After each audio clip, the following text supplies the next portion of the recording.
नमस्कार. किमंतू लाईव्हमध्ये आपले मनपूर्वक स्वागत. प्रश्न आणि उत्तरे या मालिकेमध्ये आज आपण ज्या प्रश्नाचा विचार करणार आहोत तो प्रश्न आपल्यापैकी काही मित्रांनी त्यांच्या भावनिकतेचा केलेला आहे. इतिहास हा भावनांवर चालत नसतो. इतिहास हा पुराव्यांवर चालत असतो, सत्याच्या कसोटीवर चालत असतो. पण आपल्यापैकी काही मित्रांचा स्वभावच भावनिक असतो. ते इतिहासाच्या सत्यतेकडे न बघता स्वतःच्या भावनिकतेने पाहत असतात. त्यामुळे काही गोष्टी डोळ्यासमोर असूनही मान्य करण्याची त्यांची तयारी नसते. असाच हा आजचा आपला प्रश्न आहे. प्रश्न असा आहे, मिर्झा राजे जयसिंग छत्रपती शिवाजी महाराजांना सामील होते का? आता हा प्रश्न कोणी विचारायचं कारण काय? आपल्यापैकी बरेच मित्र हिंदू धर्माचं पालन करणारे आहेत. भारतामध्ये बहुतांश हिंदूच आहेत. मी स्वतः पण हिंदू मराठा आहे.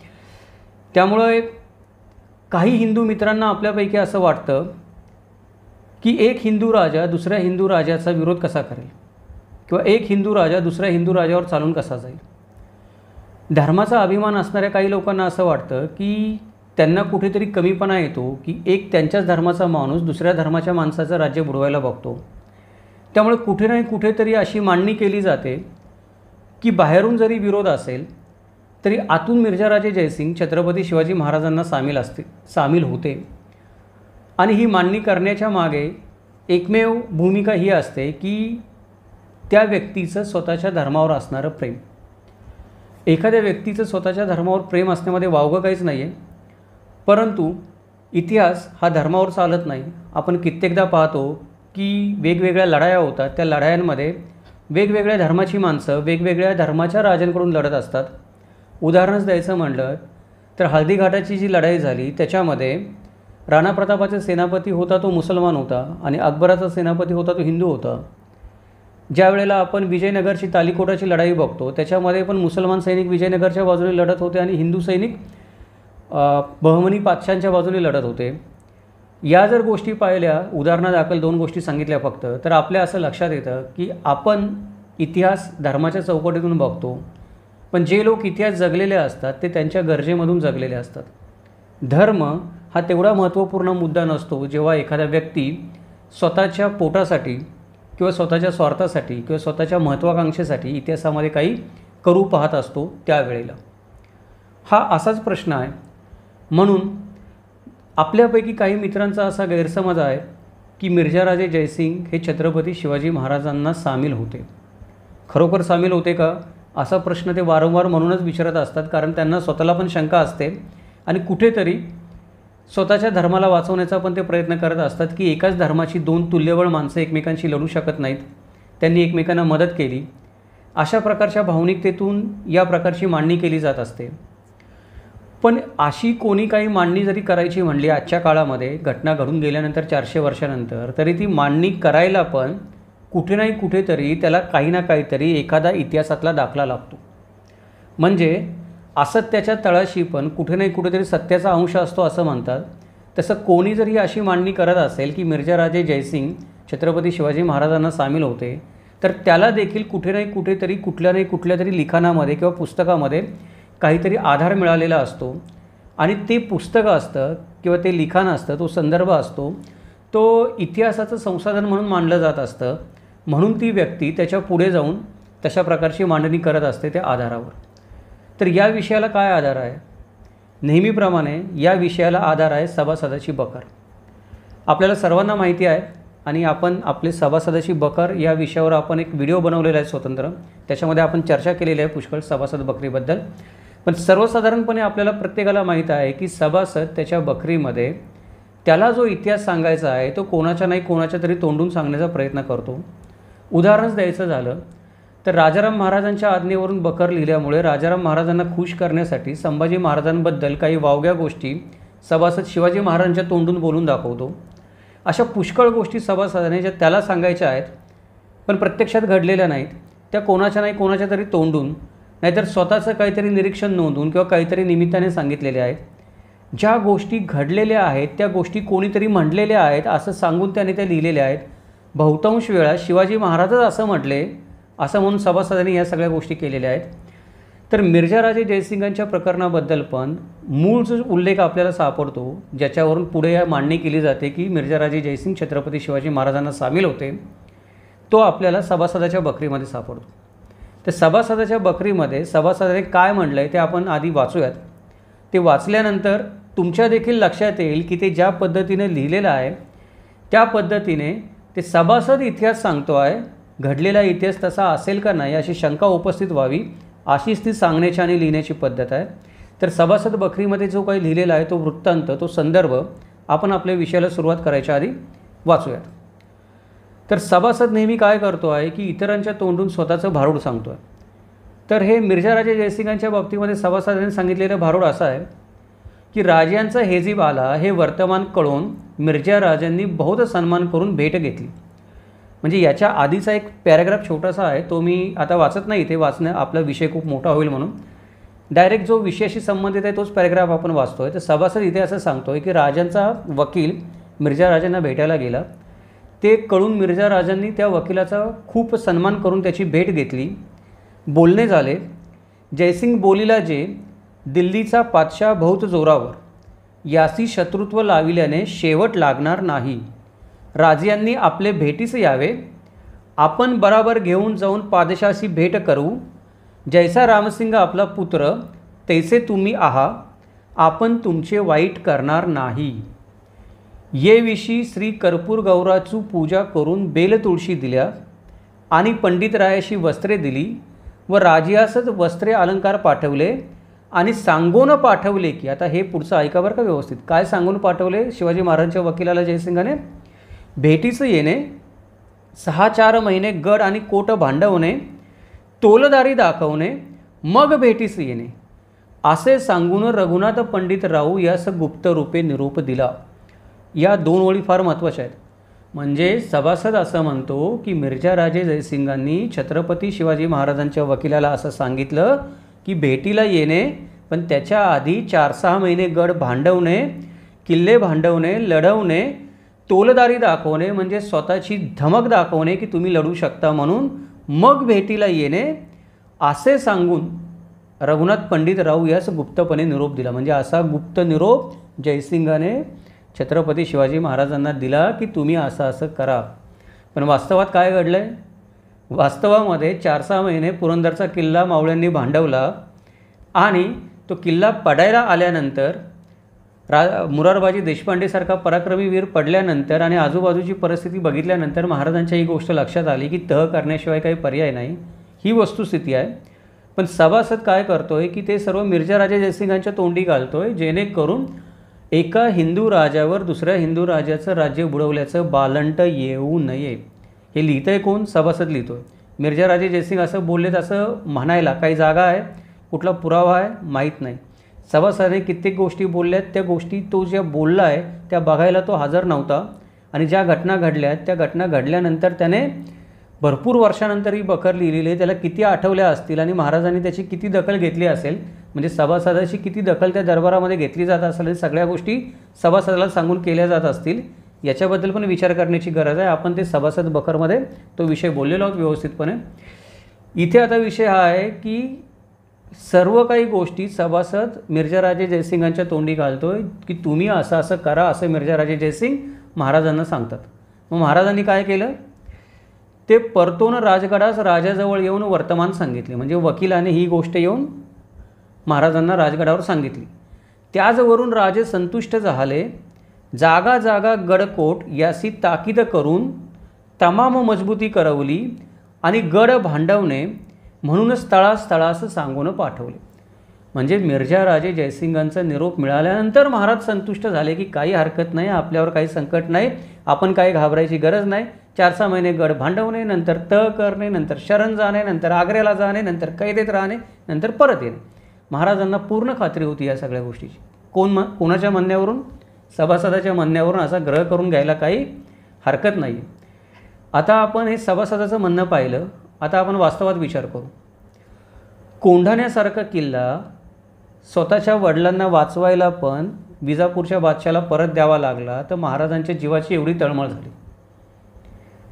तर स्वराज्यातले किल्ले मिर्झाराजे जयसिंग येऊ देत, नाही तर औरंगजेब येऊ दे, न भांडवता महाराज त्यांना देऊन टाकतील किंवा 4-6 महिने लुटूपुटूची लढाई करून भांडवून त्यांना देऊन टाकतील, ही गोष्ट आपल्या बुद्धीला पटते काय? याचा आपण प्रत्येकाने विचार करायला पाहिजे. महाराज असे आहेत काय की मिर्झाराजे जयसिंगाने सांगितलं म्हणून 4-6 महिने किल्ले भांडवतील आणि मग नंतर चला हे तुम्हाला 23 किल्ले दिले, हे माझ्याकडे 12-11 किल्ले ठेवले, काय होते नव्हते ते तह केला, आता मी तुमची मनसबदारी स्वीकारतो, मी तुमच्या आतुरतेने वाट बघत होतो केव्हा येत आहे आणि केव्हा तुम्ही माझ्याकडनं 4-6 महिने भांडून किल्ले घेत आहे आणि केव्हा मी तुमची दिल्लीची मनसबदारी पत्करतो आहे, असं झालं आहे मला. अशा विचाराने महाराजांनी स्वराज्य निर्माण केलं होतं. मग आपण गोष्टी शिकण्याची गरज इथेच आहे की इतिहास आपण कसा वाचला पाहिजे, इतिहासामधून सत्य कसं शोधलं पाहिजे. त्याच्यासाठी आपण इतिहासकार कसे व्हावे ही एक मालिका चालवलेली आहे आपल्या यूट्यूब चॅनलवर. त्याच्यामधले सगळे व्हिडिओ मित्रांनो तुम्ही आवर्जून पहा, ज्याच्यामुळे तुम्हाला कळेल की सभासदाच्या बकरीसारखी इतर कागदपत्र पण जेव्हा तुम्ही वाचाल तेव्हा त्यातून नक्की सत्य कसं शोधून घ्यावं. इथे आता आपण पुढे विचार करूयात की ही गोष्ट इथेच सोडून देऊयात. मी आता ती तुमच्यावर सोडतो की तुम्हाला काय वाटते, महाराजांनी सभासदाचा ऐकून किंवा महाराजांनी मिर्झाराजे जयसिंगाचं ऐकून सभासद म्हणतो तसं किल्ले 4-6 महिने भांडवले असतील का महाराजांनी ठरवलंच होतं की होता होईल तो आपल्याला तोंड द्यायचंच आहे शत्रूला, नाईलाज झाला तरच शरणागती पत्करायची. हे महाराजांचं धोरण होतं का मिर्झाराजे जयसिंगांनी सांगितल्याप्रमाणे महाराजांनी ठरवलं होतं की जसं मिर्झाराजे जयसिंग म्हणतो तसं करू, दिल्लीला जाऊन मग आपली मान जरी कापली गेली तरी काय हरकत नाही, हिंदू राजा सांगतो आपल्याला, मिर्झाराजे जयसिंग सांगतो म्हणून आपण सगळ्या गोष्टी तो सांगतो तसं करायचं, असं महाराजांनी ठरवून केलं असेल काय? तर हा प्रश्न आता ज्याने त्याने आपल्या बुद्धीला विचारावा. सभासदांनी जे म्हणले ते तुमच्यासमोर आहे, सत्य मला जे काही वाटलं ते मी सांगितलेलं आहे. आता पुढे आपण काही गोष्टींचा विचार करू. तर हा मिर्झाराजे जयसिंग होता की याला महाराजांबद्दल एवढं प्रेम होतं, तर हा महाराजांना तहाची बोलणी सांगायला किंवा ठरवूनच आला होता 4-6 महिने शिवाजीला सांगायचं गडकोट भांडव, मग शिवाजी आपल्याला देईल, मग आपण घेऊन परत जाऊ. तर मग हा मिर्झाराजे जयसिंग छत्रपती शिवाजी महाराज स्वराज्यात नसताना का आला पुण्यामध्ये? घटना कशा घडल्यात बघा. औरंगजेबाने ज्या वेळेला मिर्झाराजे जयसिंगाची नेमणूक केली त्यावेळेला आपल्याला असं सांगण्यात येतं की तो मिर्झाराजे जयसिंग आरामात यज्ञ करत, अनुष्ठानं करत हळूहळू स्वराज्यामध्ये आले. पण वास्तविकता काय बघा की शिवाजी महाराज बदनूरच्या स्वारीला गेले होते. फेब्रुवारी 1665मधली घटना होती. त्यांनी बदनूरचं बंदर लुटलं. त्याच्यानंतर परतताना गोकर्ण, महाबळेश्वर, कारवार येथून ते दक्षिण कोकणामध्ये परतले आणि महाराज दक्षिण कोकणामध्ये होते तेव्हा 3 मार्च 1665 रोजी मिर्झाराजे जयसिंग पुण्याला पोचले, ही बातमी महाराजांना लागली. आता सर्वसामान्य कुणी माणसाने विचार केला तर सहज लक्षात येण्यासारखी गोष्ट आहे की लाखोंची फौज घेऊन मिर्झाराजे जयसिंग दिल्लीवरून निघाले ते महाराजांना माहिती आहे आणि ते पुण्यात येऊन पोचणारे महाराजांना माहिती आहे. तर महाराज कोकणामध्ये स्वारी करायला कशाला जातील? याचा अर्थ काय आहे की मिर्झाराजे जयसिंग जेवढ्या धीम्या गतीने आला म्हणून आपल्याला सांगितलं जातं तेवढ्या धीम्या गतीने आला नाही. दिल्लीवरून निघाल्यानंतर पुण्यापर्यंतचा मार्ग त्यानं खूप वेगाने आक्रमला असला पाहिजे, ज्याच्यामुळे छत्रपती शिवाजी महाराजांच्या वेळेच्या गणितामध्ये गडबड झाली की इतर सरदार जसे शाहिस्तेखान त्याच्या आधी चालून आला होता किंवा इतर मुघल सरदार जसे रमतगमत यायचे तसे मिर्झाराजे जयसिंग पण रमतगमत येथील मोठी फौज असल्यामुळं असा छत्रपती शिवाजी महाराजांचा एक आडाखा असणार आहे. म्हणून छत्रपती शिवाजी महाराजांनी मधल्या काळामध्ये ते बिदनूरच्या राज्यामधल्या बसरूरचं बंदर लुटावं आणि जरा कोकणाची व्यवस्था लावून परत यावा असा विचार केला असणार आहे. पण शिवाजी महाराज तिकडं आहे ते कळल्यावर त्वरेने मिर्झाराजे जयसिंग पुण्यामध्ये पोचलेले आहेत. कशासाठी पोचले तेवढ्या त्वरेने? सभासद म्हणतो तसं छत्रपती शिवाजी महाराजांना निरोप द्यायला पोचलेले आहेत की तुम्ही 4-6 महिने गड किल्ले भांडवा, तुम्ही निवांत राहा राजगडावर, मी पुण्यात निवांत राहतो, नंतर आपण तह करू, हे सांगायला मिर्झाराजे जयसिंग एवढ्या त्वरेने दिल्लीवरून पुण्यामध्ये पोचलेले आहेत. विचार करण्यासारखी गोष्ट. दुसरी गोष्ट अशी आहे की जयसिंगाने काय काय पूर्वतयारी केली होती. म्हणजे बघा, सभासद म्हणतो की मिर्झाराजे जयसिंगांनी महाराजांना सांगितलं निवांत राहा, काळजी करू नका, 4-6 महिने गडकोट भांडवा, आपल्याला तह करायचाच आहे, काळजी करायचं नाही, मॅच फिक्सिंग झालेली आहे आपली. म्हणजे एक प्रकारे मिर्झाराजे जयसिंगनी शिवाजी महाराजांबरोबर मॅच फिक्सिंग केलेलं आहे.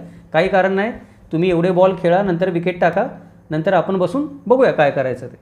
अशा पद्धतीनं सभासद कथा सांगतो, त्याच्यावर लोक स्वतःची मांडणी करतात वेगळी वेगळी.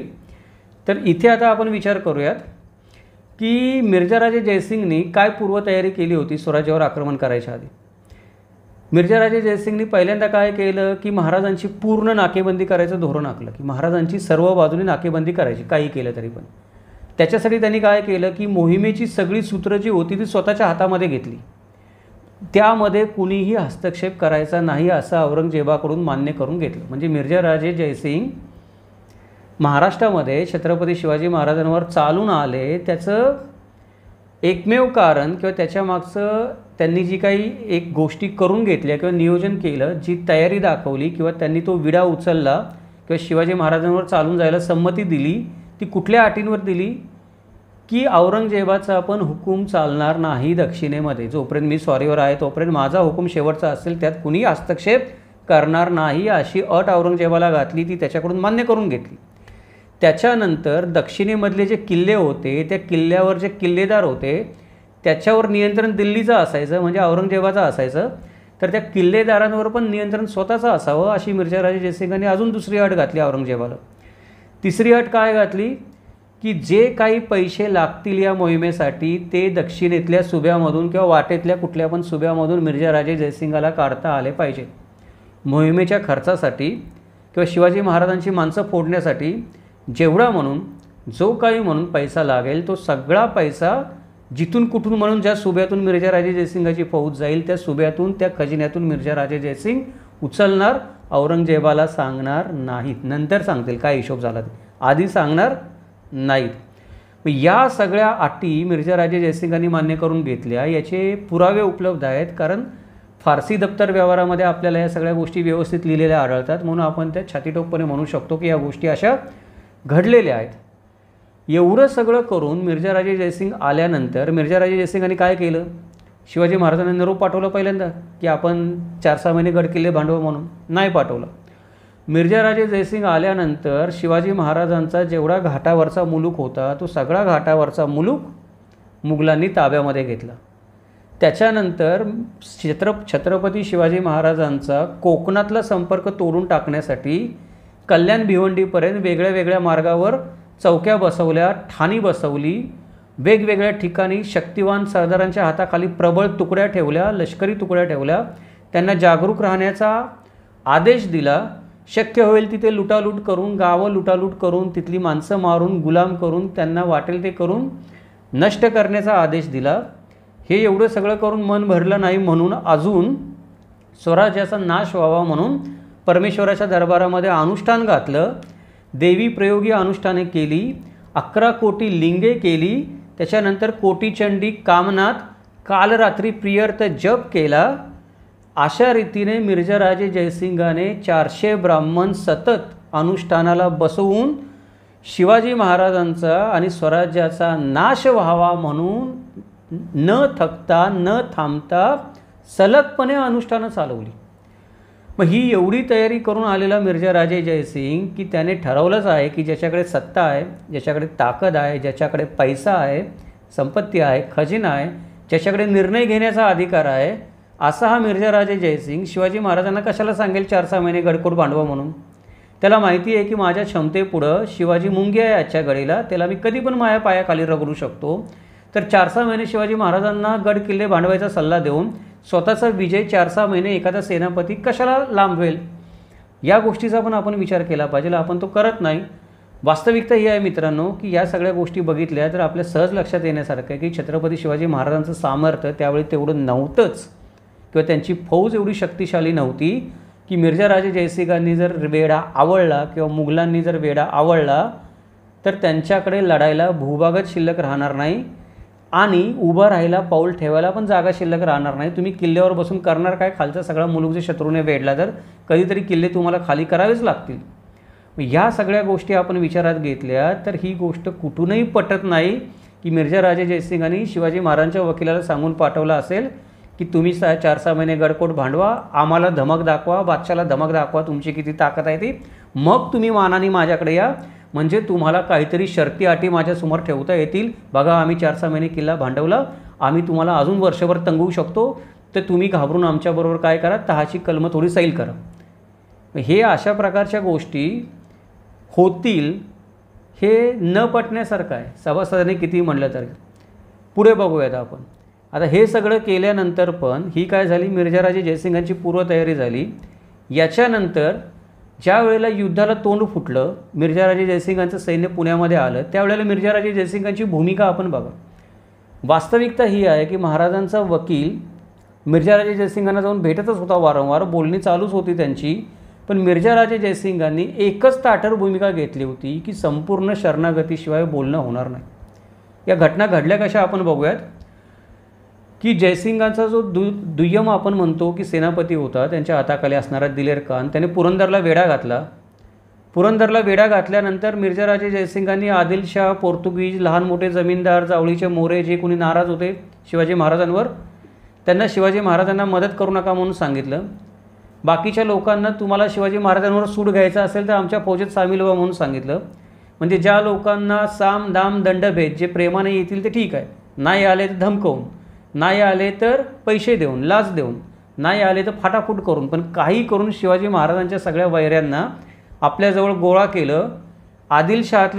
आदिलशाहीमधले जे असंतुष्ट सरंजामदार होते त्यांना पण आदिलशाहीमधून स्वतःकडे ओढलं. त्याच्यानंतर 10 ते 15,000 सैनिकांच्या स्वतंत्र तुकड्या केल्या आणि त्यांना शिवाजी महाराजांचा मुलूक उद्ध्वस्त करावा म्हणून आज्ञा दिल्या की शिवाजीचा मुलूक जाळून पोळून नष्ट करून टाका. इकडे पुरंदरला लढाई चालू आहे, त्याच्यानंतर इकडे शिवाजी महाराजांचा मुलूक जाळून पोळून नष्ट केला जाऊ लागला आहे. त्यामुळं प्रजा हैराण झाली, गावं सोडून कोकणात जायला लागली. त्याच्यानंतर मिर्झाराजे जयसिंगांशी महाराजांनी प्रयत्न केला संपर्क साधण्याचा की येनकेन प्रकारे की काहीतरी मधला मार्ग तोडगा निघतोय का बघूयात म्हणून. त्यावेळेला मिर्झाराजे जयसिंगांनी भूमिका घेतली की जोपर्यंत तुम्ही संपूर्ण शरणागती पत्करत नाही तोपर्यंत कुठल्याही प्रकारचं बोलणं होणार नाही. आणि हीच वस्तुस्थिती आहे. एखादा सेनापती जो सहज समोरच्या शत्रूचा मुलूक जिंकू शकतो किंवा त्याला नामोहरम करू शकतो, तर तो कशाला भूमिका घेईल की जेणेकरून त्याच्यात तहाची 4 कलमं अजून त्याला कमी करावी लागतील किंवा तहाची 4 कलमं सैल करावी लागतील, अशी भूमिका कशासाठी घेईल. तुमचा जीव वाचवा अथवा शरणागती पत्करा, सरळ भूमिका आहे.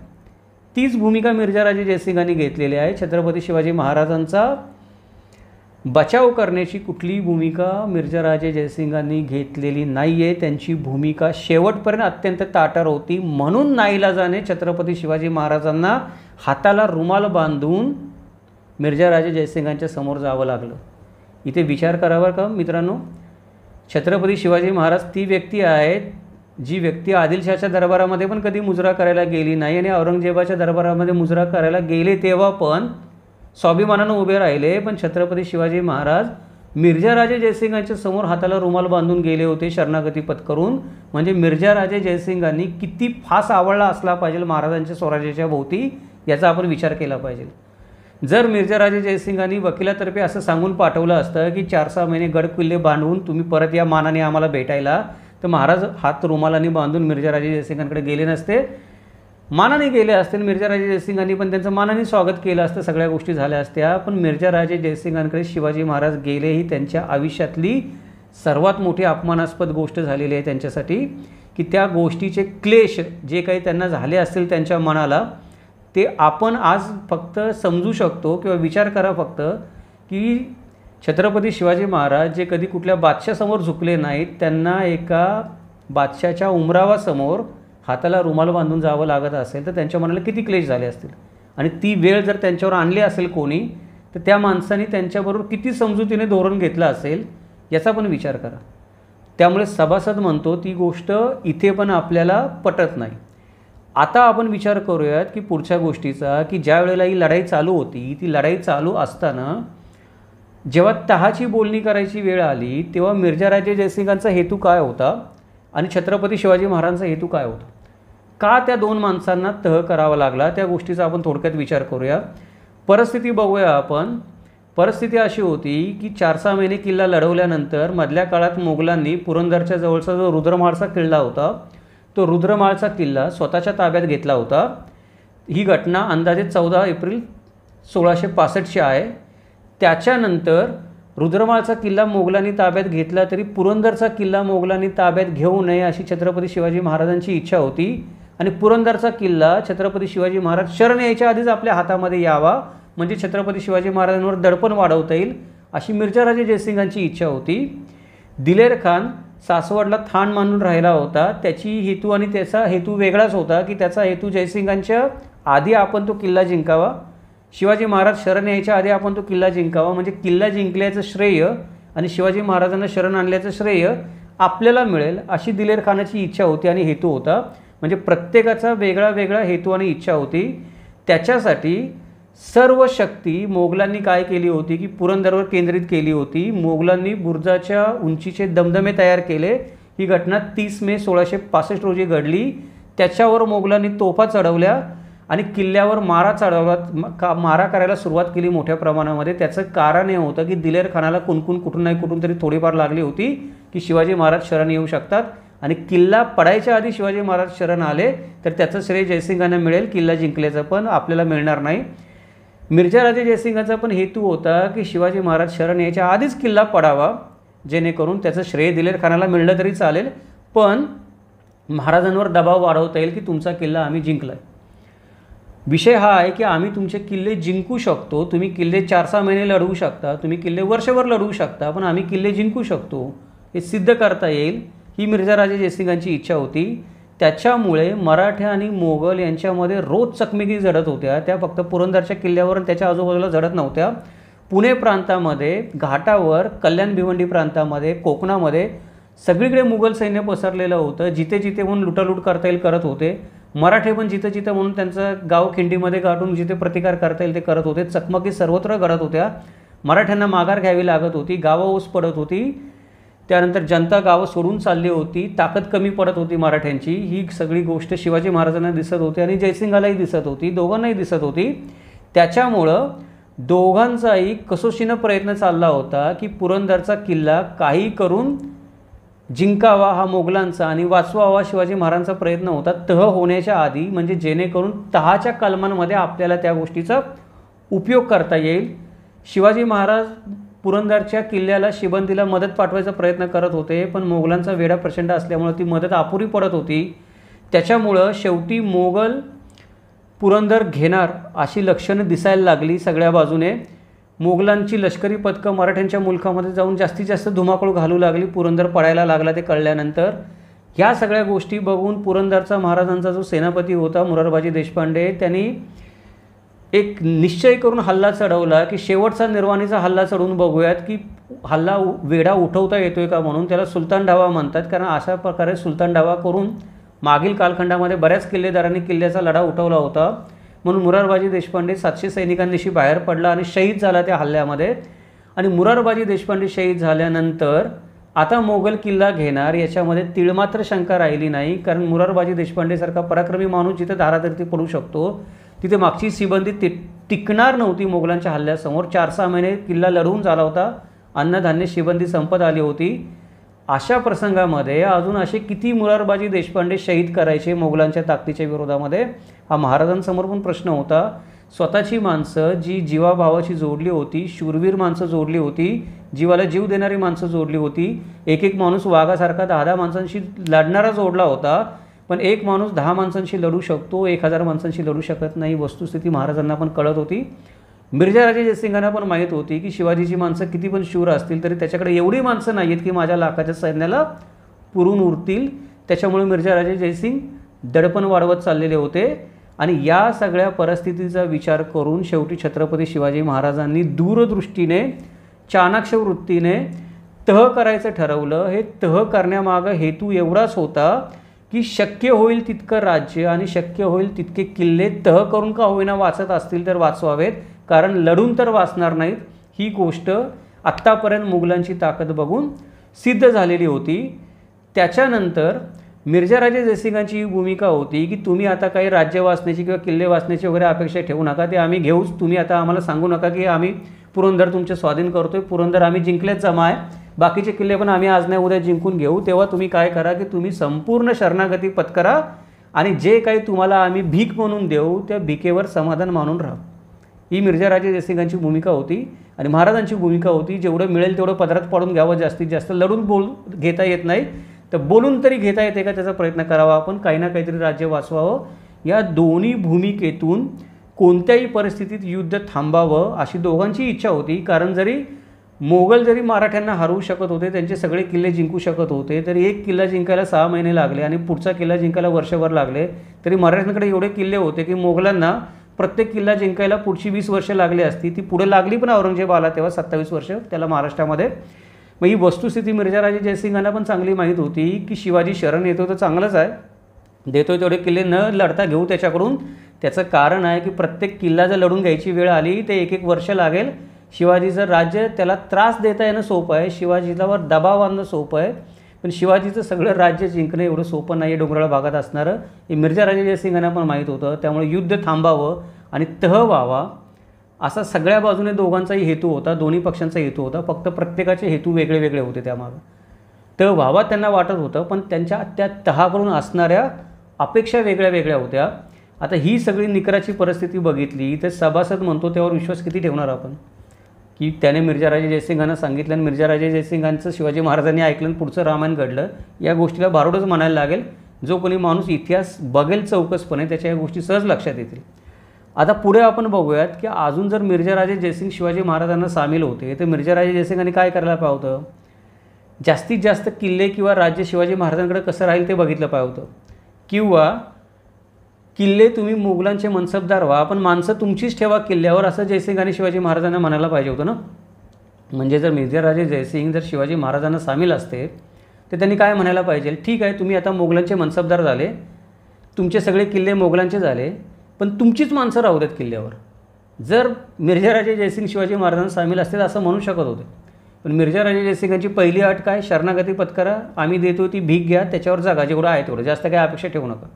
दुसरी गोष्ट, किल्ले सगळे आमच्या स्वाधीन पाहिजेत, तुमचा एकही माणूस त्याच्यावर राहणार नाही, आमची माणसं राहतील. मग कुठला माणूस जो शिवाजी महाराजांना सामील येतो अशा प्रकारची अट टाकेल. त्या अटी पण आपण एक एक बघूया. त्या अटी वाचल्यानंतर कळेल आपल्याला की त्या अटी किती कडक होत्या. म्हणून फक्त एक नमुने दाखल त्यातल्या महत्त्वाच्या 4-5 अटी वाचू आपण. महाराजांनी 23 किल्ले आणि वार्षिक 4 लाख होऊन उत्पन्नाचा किंवा मुलकाचा महसुलाचा मुलूक मोगलांना द्यावा. 23 किल्ले दिल्यानंतर महाराजांकडे 12च किल्ले राहिले. म्हणजे महाराजांकडे त्यावेळेला किती किल्ले होते ज्यावेळी मिर्झाराजे जयसिंग चालून आले तेव्हा, 23 आणि 10 33 आणि 2 35 किल्ले होते आपण म्हणू शकतो. पुष्कळ लोक अशी मांडणी करतात की शिवाजी महाराजांकडे 350 किल्ले होते. नंतर त्यांनी किती जिंकले ते आपण पुढच्या व्हिडिओमध्ये बघू. पण ज्या वेळेला मिर्झाराजे जयसिंग चालून आले त्यावेळेला आपण म्हणू शकतो की छत्रपती शिवाजी महाराजांकडे 35च किल्ले होते. त्यातले 23 किल्ले देऊन टाकले, 12 किल्ले राहिले. तर जे 12 किल्ले महाराजांकडे राहिले त्याचा विचार करा तुम्ही. जे 12 किल्ले राहिले ते डोंगरातले किल्ले राहिले. जो भूभाग महाराजांकडे राहिला तो डोंगरी भूभाग राहिला, त्यातून त्यांना काही महसूल मिळणार नव्हता. मिळला तरी त्यांचं सैन्य वाढवायला त्यांना तो पुरणार नव्हता. म्हणजे मिर्झाराजे जयसिंगांनी तेच किल्ले महाराजांकडे ठेवले ज्यातून त्यांना काही महसूल मिळणार नाही. तोच मुलूक महाराजांकडे ठेवला ज्यातून त्यांना काही महसूल मिळणार नाही.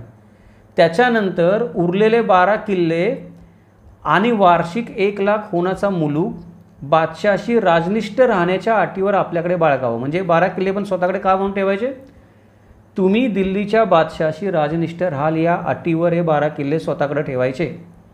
तुम्ही स्वतंत्र नाही आहात, तुम्ही मनसबदार नाही आहात. ते 12 किल्ले तुमच्या ताब्यामध्ये असतील तरी पण कुणाचे आहेत, ते मोगलांचेच आहेत. वेळ पडली तर तुम्हाला ते किल्ले पण काय करावे लागतील, बंडखोरी कराल तर मोगलांना सोपवावे लागतील. 4 लाख होण्याचा मुलूक दिला आणि 1 लाख होण्याचा मुलूक स्वतःकडे ठेवला तर महाराजांकडे जी फौज होती त्या फौजेला पगार द्यायला तरी पैसा महाराजांकडे राहील काय. तो जो डोंगराळ मुलूक महाराजांनी स्वतःकडे ठेवला तर. म्हणजे मिर्झाराजे जयसिंगांनी शिवाजी महाराजांची किती कोंडी केली होती बघा. ती कोंडी फक्त रणनीतिक नव्हती, भौगोलिक नव्हती, तर शिवाजी महाराजांची एवढी आर्थिक कोंडी करावी की जेणेकरून मोगलांच्या मनसबदारीवरच त्यांना जगावं लागावं, स्वतःचं सैन्य बाळगण्याची त्यांची ऐपतच येऊ नये, अशा प्रकारे या तहाच्या जाचक अटी होत्या. त्याच्यानंतर मुलगा संभाजी याला 5000 मनसब देण्यात येईल. याचा अर्थ काय झाला की तुम्हाला बादशाला मुजरा करायला तिथं यावं लागेल. तुम्ही येणार नाही आम्हाला माहिती आहे, त्याच्यामुळे तुम्हाला तुमच्या मुलाला मुजरा करायला तिकडे पाठवावं लागेल. म्हणजे एक प्रकारे संभाजी महाराजांना मोगलांकडे ओलीस ठेवण्याची अट मिर्झाराजे जयसिंगांनी घातली होती. ही गोष्ट आपल्या लक्षात येत नाही. म्हणजे आपल्याला काय करायला लागतं की आपण फक्त ते शब्द वाचतो, त्या शब्दांच्या मागचा मतितार्थ आपल्या लक्षात येत नाही. ज्या अर्थी संभाजी महाराज मोगलांचे 5000 मनसबदार झाले त्या अर्थी संभाजी महाराजांना मोगलांच्या फौजेत राहावं लागणार, मोगलांच्या सेनापतीच्या आधिपत्याखाली राहावं लागणार. जरी दिल्लीला मुजरा करायला गेले नाही तरी इथला कोण जो दख्खनचा सुभेदार असेल त्याला मुजरा करायला जावं लागणार. एक प्रकारे तुमचा मुलगा आम्ही आमच्याकडे स्वतःकडे ओलीस ठेवून घेतोय तुम्हाला पगार देऊन, हा त्यातला मतितार्थ आहे. याच्या बदल्यामध्ये महाराजांना मनसबीची आणि दरबारात हजर राहण्याची माफी देण्यात येईल. या अटीला काही अर्थ नाही. मिर्झा राजे जयसिंगांना पण चांगलं माहीत होतं की शिवाजी महाराजांना ही अट घालून काय उपयोग नाही, ते मान्य करणार नाहीत. म्हणजे शिवाजी महाराज बादशाहाची मनसब स्वीकारणार नाहीत, शिवाजी महाराज दरबारात हजर राहून दररोज मुजरा करायला तयार होणार नाहीत. हे तर मिर्झा राजे जयसिंगांना पण माहिती आहे. त्यामुळे ही अटीला काही अर्थच उरत नाही. त्याच्या बदल्यामध्ये काय करायला लागेल की ठीक आहे तुम्ही दरबारात मुजरा करू नका, पण दक्षिणेत मोगल सांगतील ती कामगिरी आपण करू असं आश्वासन महाराजांनी द्यावं. म्हणजे काय, तुम्ही मुजरा नाही करायचं पण दक्षिणेत आमचे हुकूम तुम्हाला मानावे लागतील. म्हणजे इथून पुढं काय झालं की तुम्ही जरी मनसब स्वीकारली नाही, मुलाच्या नावानं मनसब घेतली तरी पण तुम्ही आमचे नोकरच झाला, आम्ही सांगू त्यावेळेला तुम्हाला हजर राहायला लागेल. म्हणजे याच्या आधी छत्रपती शिवाजी महाराज स्वतःच्या मनाने इकडे तिकडे फिरत होते. त्यांची इच्छा नसेल तर कुठं हल्ला करणार नाही, ते इच्छा असेल तरच हल्ला करतील काळवेळ बघून.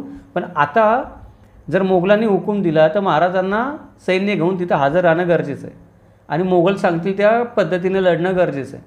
म्हणजे मिर्झा राजे जयसिंगांनी या ज्या 4 अटी घातल्या, त्या 4 अटी तुम्ही बघा किती जाचक आहेत. या अटींमध्ये महाराजांचं भौगोलिक स्वातंत्र्य हिरावलं, महाराजांचं आर्थिक स्वातंत्र्य हिरावलं, महाराजांचा मुलगा ओलीस ठेवला, महाराजांना मोगलांचा हुकूम पाळून सैन्यात हजर राहावं लागेल म्हणजे महाराजांचा स्वाभिमान काढून घेतला महाराजांकडून. अजून त्याच्या बदल्यामध्ये विजापूरच्या मोहिमेमध्ये पण शिवाजी महाराजांनी काय करावं, मोगलांना सहकार्य करावं. म्हणजे इथून पुढं महाराजांनी विजापूरचा मुलूक जिंकून तो दिल्लीच्या बादशाहाच्या हवाली करावा, महाराजांनी स्वतःकडं ठेवू नये. त्याच्या बदल्यामध्ये विजापूरचे 5 लाख होरांचे प्रांत मिळून शिवाजी महाराजांनी जिंकून घ्यावेत आणि कोकणातील मुलूक सांभाळावेत.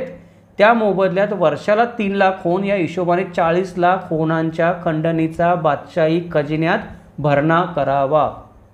याचा अर्थ काय झाला, परत मी सांगतो ते, महाराजांचं भौगोलिक स्वातंत्र्य गेलं, आर्थिक स्वातंत्र्य गेलं, मुलगा ओलीस राहिला, महाराज मोगलांच्या हुकमाचे ताबेदार झाले. परत वर्षाला 3 लाख होन या हिशोबाने 40 लाख होन खंडणी परत अजून मोगलांना द्यायची.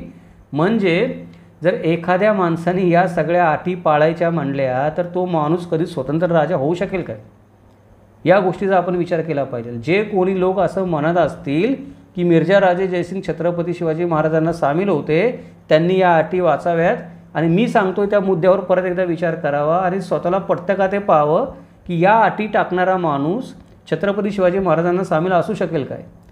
याच्यामध्ये पण अजून काय आहे की मिर्झा राजे जयसिंगांनी एवढ्याच गोष्टी केलेल्या नाहीत, अजून पण भरपूर राजकारण केलेलं आहे. म्हणजे तहाच्या अटी तर जाचक होत्याच, पण जयसिंगाच्या ही गोष्ट पण चांगल्या प्रकारे लक्षात आलेली आहे की शिवाजीवर प्रचंड प्रमाणामध्ये जर दबाव टाकला तर शिवाजी बंड करेल, आपल्याशी तह करायच्या ऐवजी विजापूरकरांना जाऊन मिळेल. विजापूरकरांनी पण शिवाजी महाराजांना त्यावेळेला बोलणं लावलेलंच होतं की आपण मिळून लढू म्हणून. त्याचं कारण विजापूरकरांना दिसत होतं की आज शिवाजी महाराज सुपात आहे, नाही आपण जात्यात आहे, उद्या आपण पण त्याच जात्यात जाणार आहे शिवाजी महाराज संपल्यानंतर. त्यामुळं विजापूरकरांनी पण शिवाजी महाराजांशी कधी नव्हे ते बोलणं लावलं होतं की आपण एक होऊन लढू म्हणून. जयसिंगाला ते पण दिसत होतं, म्हणून मिर्झा राजे जयसिंगाने शिवाजी महाराजांना 12 किल्ले तुमच्याकडे ठेवा आणि आदिलशाही मुलखाचे पण उत्पन्न तुम्हाला ठेवा, अशा प्रकारचं आश्वासन ठेवून महाराजांना कितीतरी वेळ हवेवर झुलवत ठेवलं की महाराजांनी तह मोडू नये म्हणून. ही लोभ आणि हे आमिष महाराजांना तो सतत दाखवत राहिला जोपर्यंत किल्ले त्याच्या ताब्यात आले नाहीत तोपर्यंत, किंवा जोपर्यंत तो तह झाला नाही आणि बादशाची त्याला मंजुरी मिळाली नाही तोपर्यंत महाराज आदिलशाहला सामील होऊ नयेत. प्रचंड दबाव आपण टाकतोय, त्या दबावाला विखरून. म्हणून मिर्झा राजे जयसिंगांनी ही पण चलाकी केलेली आहे महाराजांना इमोशनल ब्लॅकमेल करण्याची की बघा असं असं काही काही होऊ शकतं आहे म्हणून.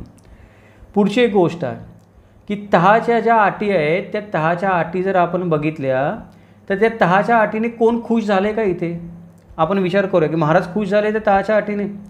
महाराजांना पुणे, कल्याण आणि भिवंडी प्रांत मोगलांना द्यावे लागले. त्याचं एवढं मनस्वी दुःख झालं की हे प्रांत महाराजांनी कमवले होते लढून, त्यांना कोणी भेट दिले नव्हते किंवा त्यांच्या वडिलांनी त्यांना भेट दिले नव्हते किंवा कुठल्या शत्रूंनी भेट दिले नव्हते. रक्त गाळून हे सगळे प्रांत किल्ले कमवले होते. हे स्वराज्य उभं करण्यासाठी लोकांचं रक्त सांडलं होतं. स्वराज्याच्या 75% भागाचा लचका तोडून आयता मोगलांना देताना महाराजांना किती दुःख झालं असेल. म्हणजे महाराज खुश नव्हतेच. जर 75% किंवा 80% म्हणू आपण स्वराज्याचा भाग मला मोगलांना द्यावा लागतो आहे आयताच, तर मिर्झाराजे जयसिंगांनी मला म्हणलं की 4-6 महिने किल्ले पाठवून तुम्ही मला लढवून नंतर मानाने भेटायला या, मग आपण तह करू, तर मी आनंदी होईल काय. हा भाग जिंकण्यासाठी, हा मुलूक जिंकण्यासाठी, हे त्या दगडधोंड्यामधून स्वराज्य निर्माण करण्यासाठी कितीतरी लोकांनी शिवाजी महाराज म्हणतात म्हणून स्वतःचं जीवन अर्पण केलं होतं, रक्त सांडलं होतं, घाम गाळला होता. माणसांनी स्वप्न बघितलं होतं स्वराज्याचं. ते स्वराज्याचं स्वप्न स्वतःच्या हाताने थाळीमध्ये टाकून मिर्झाराजे जयसिंगांना द्यायला शिवाजी महाराजांना आनंद झाला असेल. मग जे कोणी लोक म्हणत असतील की मिर्झाराजे जयसिंग शिवाजी महाराजांना सामील होते, त्यांनी या पण गोष्टीचा विचार केला पाहिजे. दुसरी गोष्ट की हा तह जो काय झाला तो तह औरंगजेबाला तरी आवडला का. पुरंदराच्या या तहाच्या ज्या अटी होत्या त्या अटींनी औरंगजेब पण संतुष्ट झाला नाही. त्याला स्वतःला असं वाटलं की शिवाजी चांगला कैचीमध्ये सापडला होता, पकडीत सापडला होता, त्याची मानच पिरगळायला पाहिजे होती. आता मिर्झाराजे जयसिंगांनी शिवाजीवर तह करायला नव्हता पाहिजे. तह केला जरी असता तरी त्याचा सगळा मुलूक काढून घ्यायला पाहिजे होता आणि त्याला इकडे उत्तरेत पाठवायला पाहिजे होतं. त्याची कारणं दोन. एक तर शिवाजी तिथे राहिला तर तो काही ना काहीतरी बंड करणारच उद्या परवा तेरवा, त्याला सेवेत ठेवून दक्षिणेत ठेवला तरी पण. याच औरंगजेबाने विजापूरकरांना मागे सल्ला दिला होता ज्यावेळी तो दक्षिणेचा सुभेदार होता आणि शहाजहान आजारी पडला तेव्हा उत्तरेमध्ये परत गेला तो, तेव्हा जाता जाता त्याने विजापूरकरांना सल्ला दिला होता की हा शिवाजी फार खटपटी माणूस आहे, तुम्हाला त्याला एक तर त्याचा बंदोबस्त करा किंवा तुमच्या सेवेत ठेवायचा असेल तर त्याला दूर कुठेतरी दक्षिणेमध्ये पाठवा, त्याला इथे ठेवू नका. म्हणजे औरंगजेबाची पहिल्यापासूनच ही भूमिका होती की शिवाजी महाराजांना तिथे ठेवायचंच नाही जिथे कुठे आहे तिथे दक्षिणेमध्ये किंवा महाराष्ट्रामध्ये ठेवायचंच नाही. जर त्यांना पदरी बाळगायचं असेल आपल्या किंवा दुसऱ्याच्या कोणाच्या, पण तो महाराष्ट्रात नसला पाहिजे, सेवा करायला दुसऱ्या कुठे असला पाहिजे. म्हणजे त्याच्या गुणांचा तर उपयोग करून घेता येईल आपल्याला. शिवाजी शूर आहे, शिवाजी चाणाक्ष आहे, शिवाजी रणनीतितज्ञ आहे, तर मग चला त्याचा उपयोग करू आपण काबूल जिंकून घ्यायला, पण महाराष्ट्रामध्ये नाही. म्हणजे औरंगजेबाला या गोष्टीचं मनस्वी दुःख झालं की तह झाला, राज्य जिंकला, 80% भूभाग जिंकला वगैरे सगळं ठीक आहे, खंडणी वगैरे, पण याने काय तो प्रश्न सुटला नाही. औरंगजेबाला माहीत होतं प्रश्न तिथेच राहिला. जोपर्यंत शिवाजी महाराष्ट्रामध्ये आहे तोपर्यंत प्रश्न तिथेच आहे. त्यामुळे औरंगजेब मिर्झाराजे जयसिंगांवर नाराज झाला. जयसिंगाने शिवाजीचा नाश करण्याची संधी दवडली असं औरंगजेबाचं मत झालं. त्याच्यानंतर मिर्झाराजे जयसिंग तरी संतुष्ट झाले का या सगळ्या गोष्टींनी? नाही झाले. कारण शेवटी काय झाला, तह करावा लागला आणि 12 किल्ले जे होते ते 12 किल्ले शिवाजी महाराजांकडेच ठेवायला लागले. अजून शिवाजी महाराजांना राजा म्हणून पदवी होती ती राहिलीच नाही म्हणले तरी मनसबदार झाले तरी पण.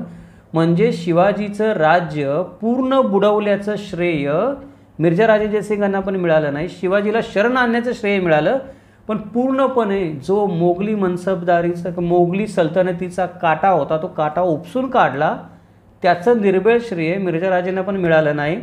त्याच्यामुळं या तहानी कोणी देखील खुश झालं नाही.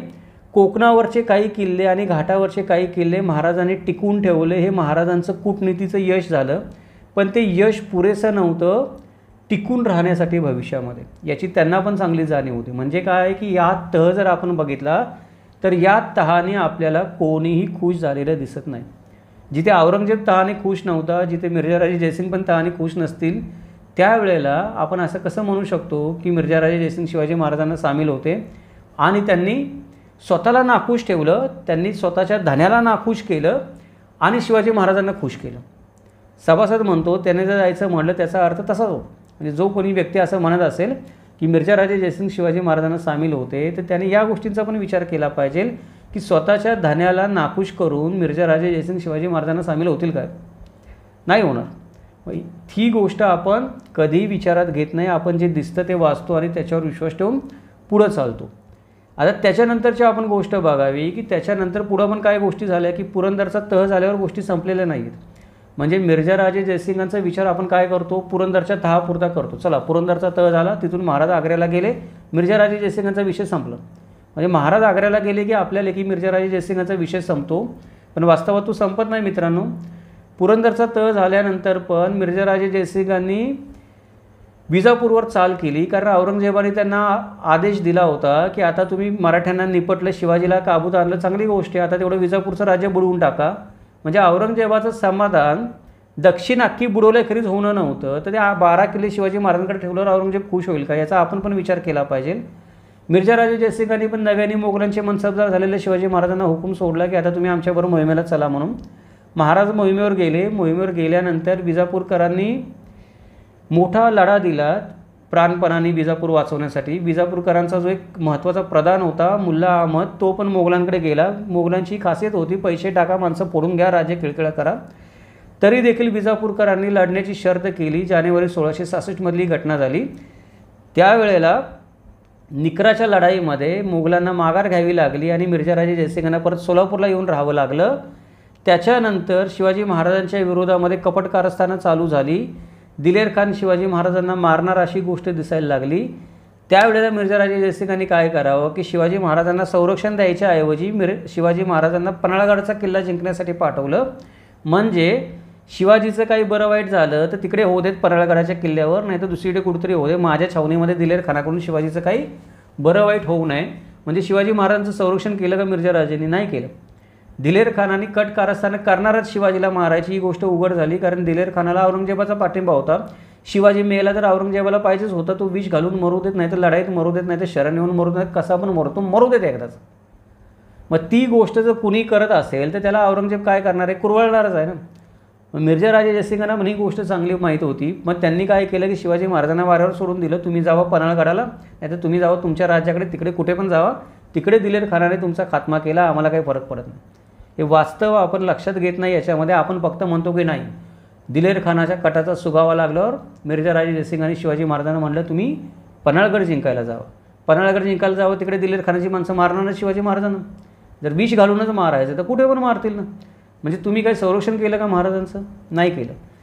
पुढे पण बघू आपण, ही जी गोष्ट म्हणतोय मी ती पुढे पण सिद्ध होईल पुढच्या एका याच्यामध्ये, मुद्द्यामध्ये. आपल्या लक्षात ठेवा फक्त की इथे मिर्झा राजे जयसिंग शिवाजी महाराजांचं संरक्षण करत नाहीत, त्यांना सोडून देतात. वापर झाल्यानंतर विजापूरची मोहीम संपली, ती मोहीम हारलेली. आता काय तुम्ही इथे थांबून उपयोग नाही, उगाच विनाकारण तुमच्या खुनाचं बालंड माझ्यावर नको. तेव्हा तुम्ही आता काय करा, तुमच्या मार्गाने निघा, तिकडे तुमचं काय व्हायचं ते बरं वाईट होऊ दे, असा त्याच्यावरचा हेतू आहे. पण दुर्दैवाने काय झालं की नेताजी पालकर वेळेमध्ये पोहोचला नाही. त्यामुळे 16 जानेवारी 1666 पन्हाळगडचा किल्ला महाराजांना जिंकता आला नाही. त्यामुळं शिवाजी महाराजांच्या नाराजीमुळं नेताजी पालकर शिवाजी महाराजांना सोडून गेला. आता नेताजी पालकर शिवाजी महाराजांना सोडून गेला तर मिर्झा राजे जयसिंग शिवाजी महाराजांचं हित चिंतत आहेत. तर शिवाजी महाराजांचा सेनापती जर त्यांना सोडून जात असेल तर त्यांनी काय करायला पाहिजे? त्या सेनापतीची आणि शिवाजी महाराजांची दिलजमाई परत घडून आणली पाहिजे ना, की लढू नका, तुम्ही एकमेकांमध्ये राहा, आपण हिंदू आहोत, आपण हिंदूंचं राज्य वाढवू, कशाला भांडणं करता एकमेकांमध्ये. तर मिर्झा राजे जयसिंगांनी तो विजापूरला जो नेताजी पालकरने त्याचा चुलता गेला होता, कोंडाजी पालकर, दोघंजण सोडून त्यांना परत आमिष दाखवलं की मी तुम्हाला मोठी मनसब देतो, त्यांना परत स्वतःच्या सेवेमध्ये घेतलं. म्हणजे बघा की वैर मिटवायच्या ऐवजी, शिवाजी महाराजांची ताकद वाढवायच्या ऐवजी मिर्झा राजे जयसिंग शिवाजी महाराजांच्या माणसाला, ज्याला प्रति शिवाजी म्हणून ओळखतात, त्याला स्वतःच्या पदरी ठेवून घेतात. पण शिवाजी महाराजांना परत म्हणत नाहीत की तुमचा माणूस तुमच्याकडे घ्यावा, काय त्या माणसाला पण सांगत नाहीत समजून की बाबा तू जा परत महाराजांकडे सेवेमध्ये राहा, त्याच्यातच भलं आहे आपल्या सगळ्यांचं, कशाला तुम्ही भांडणं करता एकमेकांमध्ये.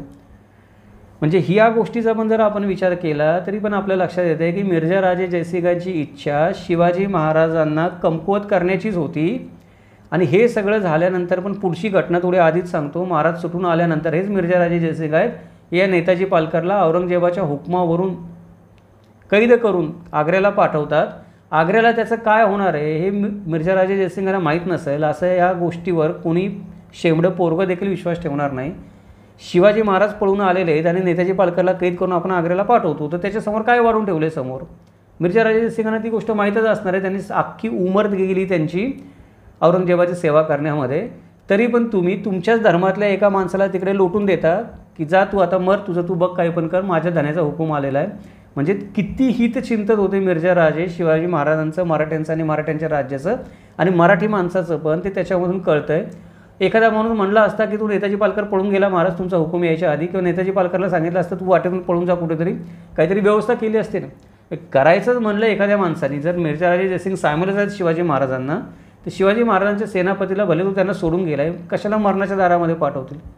पण परिस्थिती ही आहे की स्वतः शिवाजी महाराजांना पण मिर्झा राजे जयसिंगांनी आधी मरणाच्या दारात पाठवलं आहे नेताजी पालकरच्या आधी. तर नेताजी पालकरला तर पाठवलं त्यांच्यासाठी डाव्या हाताचा खेळ आहे, काही वाटून घ्यायचं कारणच नाही.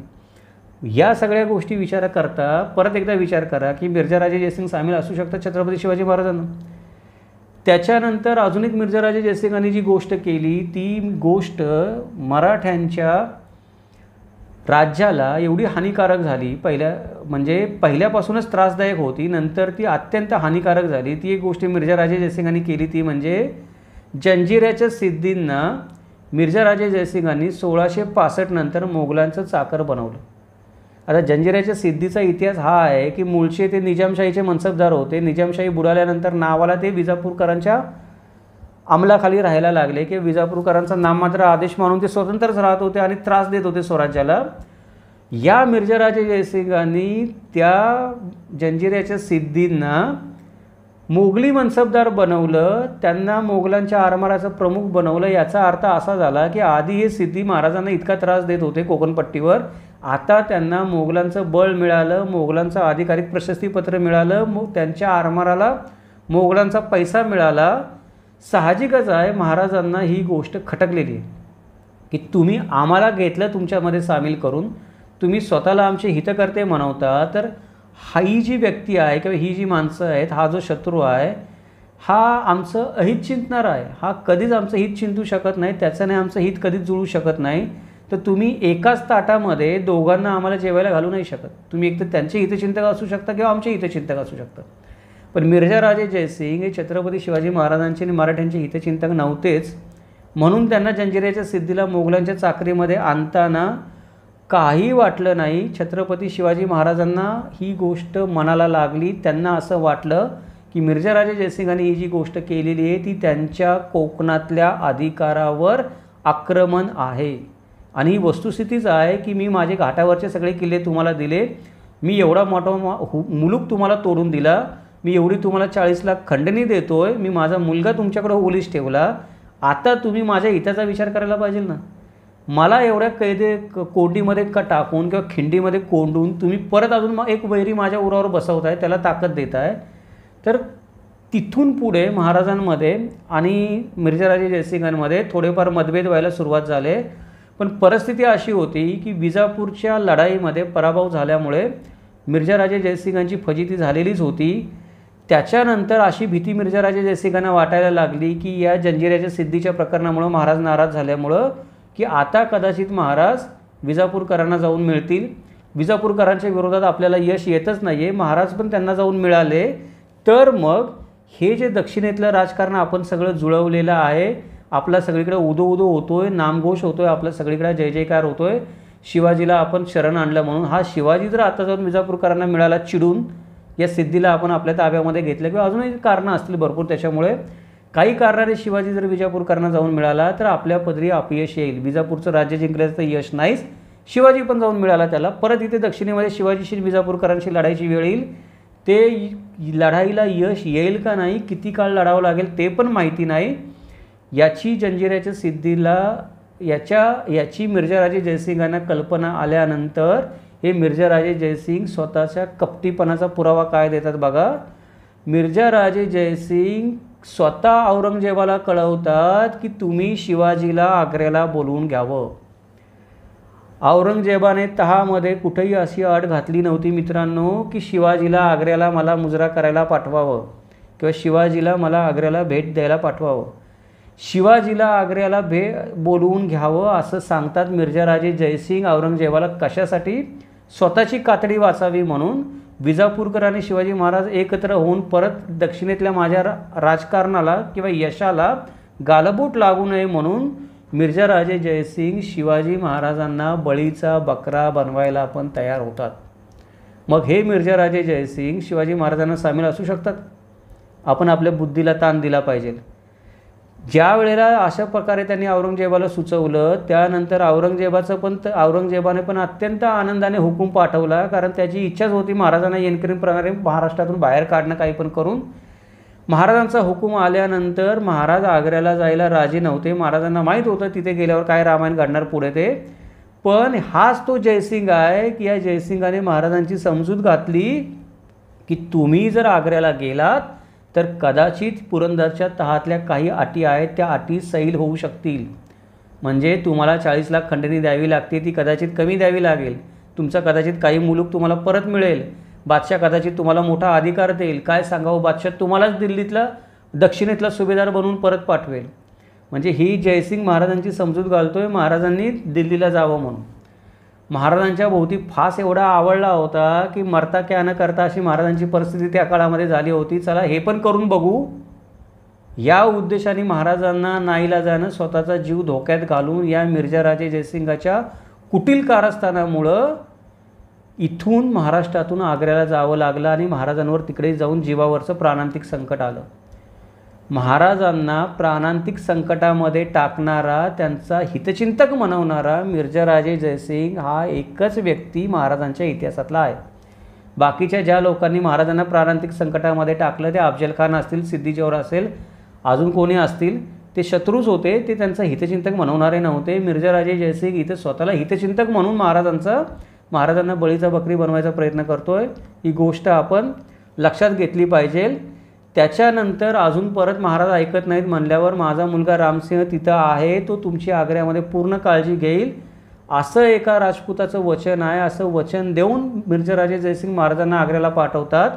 राजपुताच्या वचनाला औरंगजेब किती जागला याच्या आधी याचे जर आपण दाखले बघितले तर कुठलाही माणूस सांगेल अडाणी की तिथे गेल्यावर महाराजांचं काय होऊ शकतं. म्हणजे जर प्रकरण बिनसलं तर गोष्टी कुठल्या थराला जाऊ शकतात आणि त्या गेल्या पण पुढे तिकडे गेल्यानंतर. शेवटी काय झालं की नाईलाजाने महाराज संभाजी महाराजांना घेऊन आणि मोजका सरंजाम घेऊन मनाविरुद्ध मिर्झाराजे जयसिंगाच्या दबावामुळं 5 मार्च 1666ला आग्र्याला जायला निघाले. आता त्या आग्र्यामध्ये काय झालं, या आग्रा वेगळा प्रकरण आहे, ते पूर्णपणे वेगळा विषय आहे. त्यामुळं आग्र्याची सुटका आणि आग्रा प्रकरण त्याच्याबद्दल आपण इथे बोलत नाही. आपण आता काय करूया की आग्र्यातली परिस्थिती आणि जयसिंगाची भूमिका त्यावेळेला काय होतं की आपण इतिहासाचा विचार करताना एवढं वाहून जातो कादंबऱ्यांमध्ये किंवा विषयामध्ये. शिवाजी महाराज आग्र्याला गेले की आपण मिर्झाराजे जयसिंगांना विसरूनच जातो, आपण त्या आग्र्याच्या गोष्टीमध्येच रमून जातो. हा माणूस मागं काय करत होता याचा आपण विचारच करत नाही. तर आता महाराज आग्र्याला गेल्यावर परिस्थिती अशी निर्माण झाली की औरंगजेबाचं धोरण पहिल्यापासून असंच होतं की आपल्या ताब्यात असणारे सगळे किल्ले आणि मुलूक शिवाजीने मोगलांना देऊन टाकावं. बिलकुल शिवाजीने स्वतःकडे काही मुलूक ठेवू नये. त्याच्या बदल्यामध्ये मोगल शिवाजी महाराजांना इतरत्र मनसबी देतील, म्हणजे तुम्ही महाराष्ट्रातला सगळा मुलूक आम्हाला देऊन टाका, त्याच्या बदल्यामध्ये वाटल्यास आम्ही तुम्हाला दुसरीकडे कुठेतरी भारत देशामध्ये मनसब देऊ, तुम्ही तिकडे जाऊन चाकरी करा. म्हणजे एक तर तुम्ही तिकडे अफगाणिस्तानच्या सीमेवर जा आणि तिकडे पठाणांशी लढा, तिकडचा मुलूक घ्या मनसब म्हणून, किंवा इकडे आसाममध्ये जावा, तिकडे त्या ahomanशी लढा, तिकडचा मुलूक घ्या मनसब म्हणून, पण महाराष्ट्रामध्ये काही करून थांबू नका. हे औरंगजेबाचं धोरण होतं. जयसिंगाने केलेल्या तहामुळं त्याचं समाधान झालं नव्हतं. कुणीकडनं पण करून काही पण करून शिवाजीला महाराष्ट्रातून बाहेरच काढायचा औरंगजेबाचा हट्ट होता. आणि ह्या औरंगजेबाचा हट्ट माहीत असून पण मिर्झाराजे जयसिंगाने शिवाजी महाराजांना ढकललं अक्षरशः औरंगजेबाच्या ताब्यामध्ये की कैदेमध्ये त्यावेळेला, की स्वतःचं कशासाठी, कातडी वाचवण्यासाठी, स्वतःचं राजकारणाला अपयशाचं गालबोट लागू नये म्हणून. याच्या विरोधामध्ये महाराजांची अशी भूमिका होती तिकडे गेल्यानंतर, म्हणजे दिल्लीला गेल्यानंतर किंवा त्याच्या आधी पण, की तुम्हाला वाटेल तेवढी खंडणी देतो, भरपूर रक्कम देतो, पण माझे किल्ले परत करा. महाराज काय म्हणत होते की तुम्हाला 40 लाख खंडणी पाहिजे ना, अजून तुम्हाला 60 लाख खंडणी देतो वाटल्यास, पण तुम्ही माझे किल्ले माझ्याच ताब्यात राहू द्यात आणि मला महाराष्ट्रातच राहू द्यात, मग मी तुमची सेवा करायचं काहीतरी बघतो, तुमची जी काही सेवा करायची ती मी दक्षिणेतच करतो, इतरत्र तुमची सेवा करणार नाही. ही महाराजांची इच्छा होती. आता ही काय झाली, औरंगजेबाची इच्छा झाली, ही महाराजांची इच्छा झाली. आग्र्याचं प्रकरण राजकारण तापायला लागल्यानंतर जयसिंगाची काय इच्छा होती, जेव्हा औरंगजेबाने महाराजांना कैदेत टाकलं आणि आज नाही उद्या कैदेत टाकल्यानंतर आता काही महाराज सुटू शकत नाहीत, कारण औरंगजेबाच्या कैदेत त्याच्या आधी कोणी पळून गेला नव्हता. शिवाजी महाराजांच्या आधी कोणीच मुघलांच्या कैदेतून पळून गेलं नव्हतं. ज्यांना मुघलांनी पकडून आणलं त्यांना ज्या प्रकारे यातना देऊन मारता येईल त्या प्रकारे मुघलांनी मारलेलंच आहे. शिवाजी महाराज ही पहिली व्यक्ती आहे जे औरंगजेबाच्या कैदेतून पळून गेले किंवा मुघलांच्या कैदेतून पळून गेले. त्यामुळे ज्या वेळेला शिवाजी महाराज मुघलांच्या कैदेमध्ये आहेत त्यावेळेला शिवाजी महाराज काही केलं तरी मुघलांच्या कैदेमधून सुटू शकत नाहीत, औरंगजेबाच्या कैदेमधून सुटू शकत नाहीत. ही गोष्ट त्या काळामध्ये तरी काळ्या दगडावरची रेघ होती. मग ही काळ्या दगडावरची रेघ काही मिर्झाराजे जयसिंगाला समजत नसेल काय, समजत होती. तरी पण मिर्झाराजे जयसिंग पत्र पाठवून औरंगजेबाला काय सांगत होते की शिवाजीला काही दिवस आग्र्यातच ठेवा, त्याला इकडे येऊ देऊ नका. फक्त त्याच्या जीवाला अपाय होऊ देऊ नका. आता तुम्ही म्हणता अपाय होऊ देऊ नका, पण शिवाजी आहे कैदेमध्ये कोणाच्या? औरंगजेबाच्या. आणि तो अपाय करणार नाही याची काय गॅरंटी आहे? दुसरी गोष्ट, तुम्ही औरंगजेबाचे नोकर आहात. औरंगजेब तुमचा नोकर नाही आहे. ते तुम्ही म्हणला जीवाला अपाय करू नका म्हणून औरंगजेब ऐकेल, जीवाला अपाय करणार नाही. म्हणजे जेवढे दिवस छत्रपती शिवाजी महाराज आग्र्यामध्ये राहतील तेवढे दिवस त्यांच्या जीवाला अपाय होण्याची शक्यता वाढत जाणार. याची मिर्झा राजे जयसिंगांना कल्पना नव्हती असं कोणी म्हणू शकेल काय, ज्याला इतिहास थोडाफार कळतो तो. तरी पण मिर्झा राजे जयसिंग म्हणतात की शिवाजीला आग्र्यालाच ठेवून घ्या, त्याला तिकडेच ठेवून घ्या काही दिवस, त्याला इकडे पाठवू नका. मग याच्यामध्ये मिर्झा राजे जयसिंग शिवाजी महाराजांना सामील आहेत. मिर्झा राजे जयसिंग शिवाजी महाराजांचं हित बघतायत. उलट मिर्झा राजे जयसिंगांनी म्हणलं पाहिजे की मी वचन दिलं आहे, त्याला परत इकडे पाठवा. त्याला कैदेमध्ये ठेवल्यामुळं काय होतं, माझ्या वचनाला काळिमा फासला जातो, कमीपणा येतो राजपूताच्या वचनाला, की मी म्हणलं होतं की तुमचा मान सन्मान ठेवला जाईल आणि महाराज कैदेत राहिले तर माझ्या मान सन्मानाला कमीपणा येतो. म्हणून शिवाजी महाराजांना मुक्त करावं आणि त्यांना दक्षिणेत पाठवावं. दक्षिणेत त्यांचं काय करायचं माझं मी बघून घेईल. ही भूमिका मिर्झा राजे जयसिंगांनी घ्यायला पाहिजे होती. पण मिर्झा राजे जयसिंग काय म्हणतात, असू द्यात, तुमच्याकडेच ठेवा त्याला. म्हणजे महाराजांभोवती फास अजून आवळत जाऊ दे, जेवढे दिवस राहतील तेवढे दिवस जास्त, पण माझ्या राजकारणाला कमीपणा येता कामा नये.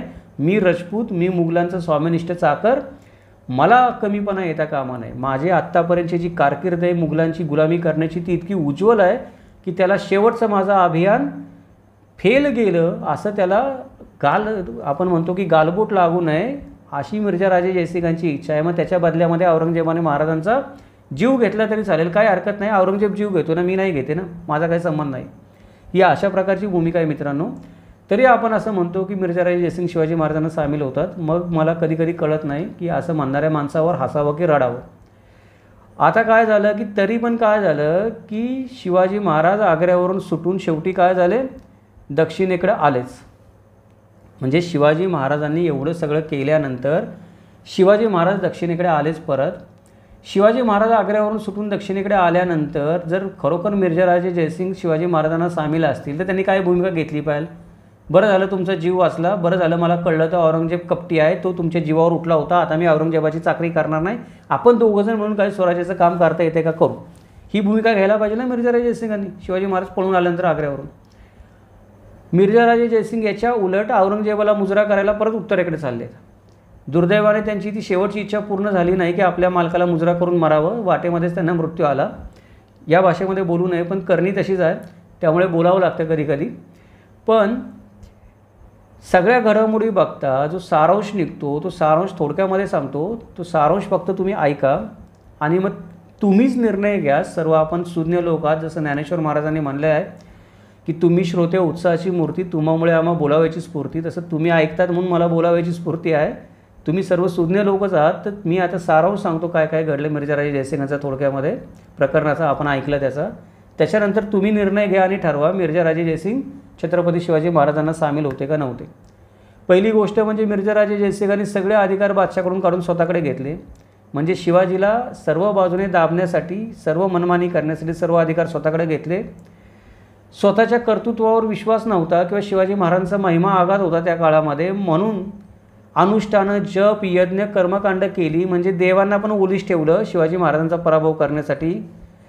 तुमचं वैर शिवाजीशी होतं, तुम्हाला हरवायचं शिवाजीला होतं, तर तुम्ही शिवाजीला युद्धामध्ये हरवून शिवाजीला कैद करून घेऊन जाऊ शकत होता औरंगजेबाकडे. त्याच्या बदल्यामध्ये तुम्ही मराठ्यांचा मुलूक उद्ध्वस्त केला, हिंदू प्रजेला गुलाम बनवलं, गावं ओस पाडली, जनावरं लुटून गेली, निरपराध माणसांचे बळी घेतले शिवाजी महाराजांवर दबाव आणण्यासाठी.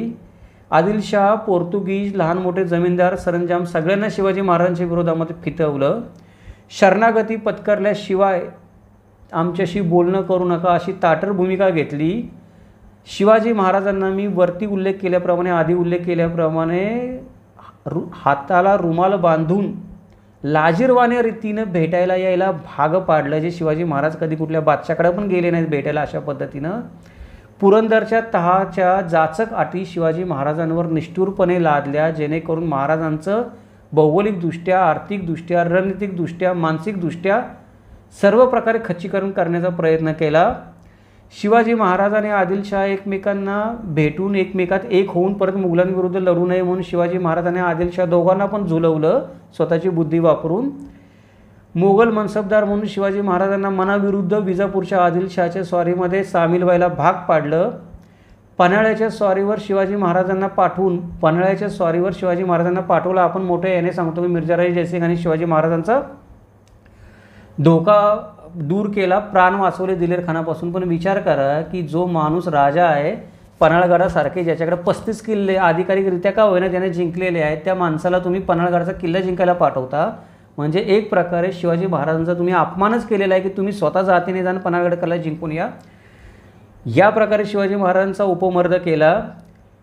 शिवाजी महाराजांच्या आणि मराठ्यांच्या स्वराज्याचे न जिंकता येणारे एक प्रकारचे अजिंक्य वैरी जे होते ते म्हणजे जंजिऱ्याची सिद्धी, त्यांना तुम्ही मोगल मनसबदार बनवलं आणि त्यांना बळ दिलं की अजून मराठ्यांचा मुलूक लुटा.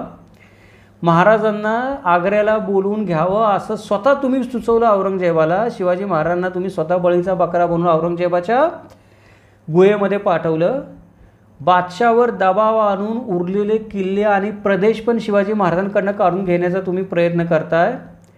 महाराजांना आग्र्याच्या कैदेतून सुटण्यासाठी तुम्ही कोणतीही मदत केलेली नाही आहे. म्हणजे मिर्झाराजे जयसिंगांनी शिवाजी महाराजांना बादशाहांनी कैदेत टाकल्यानंतर माझ्या वचनावर हा माणूस तिकडे गेला आहे, माझ्या भरोशावर हा माणूस तिकडे गेला आहे आणि आता औरंगजेब त्याचं बरं वाईट करू शकतो कैदेत टाकल्यानंतर. तर येनकेन प्रकारे औरंगजेबाकडे रदबदली करून किंवा औरंगजेबाकडे पत्र पाठवून अर्ज करून शिवाजी महाराजांची कैदेतून मुक्तता करण्याची, किंवा औरंगजेब मुक्तता करत नसेल तर स्वतःच्या बळावर काहीतरी करून शिवाजी महाराजांची कैदेतून मुक्तता करण्याचे कोणतेही प्रयत्न मिर्झाराजे जयसिंगांनी केलेले नाही आहेत.